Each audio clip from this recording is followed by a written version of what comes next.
You know, when the pandemic first broke out, like in February and March, doctors were caught off guard. They learned how to do things on the fly. But as COVID-related hospitalizations increased across the city again, doctors say this time they're getting much better at fighting the virus, armed with more experience and more therapies. Lydia Hu is here tonight with that part of the story. Lydia. Doctors across the city tell me that they are getting better at treating the coronavirus. Some of that is chalked up to experience, they say, but other reasons include more data and more therapies at their disposal. For example, doctors now know that steroids are proven very effective in helping to manage and control the body's inflammatory response to COVID-19.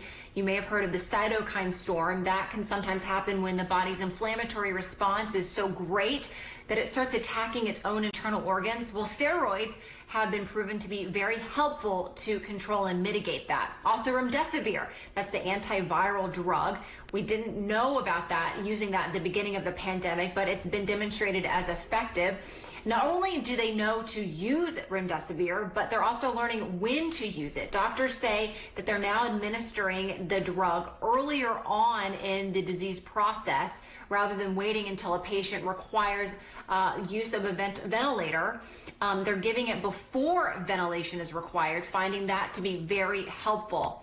Also, they're learning more about oxygen therapies and alternatives to ventilators. They're using other non-invasive procedures like high-flow oxygen that's delivered through a cannula in the nose rather than inserting a tube down a windpipe. They say that is helping patients through the recovery process. And finally, Dr. Eric Appelbaum, Chief Medical Officer at St. Barnabas Hospital in the Bronx, says that at his hospital, they're able to start treating patients sooner, and that is helping in their recovery. Listen to this. So actually what's happening now is we're treating people what we believe a little bit earlier because we're not as overwhelmed. You know, we had to make some decisions that no one was withheld care, but there were some patients who we would consider the walking wounded. And, you know, if you remember at the very beginning, we were even saying, hey, patient probably has COVID. I don't even need to test you. Hey, your oxygen's pretty good. Why don't you go home? Now we're really looking and saying, hey, you're a diabetic, high blood pressure. Your oxygen's good, but you know what? We're going to start you on oxygen and watch you for a couple of days anyway.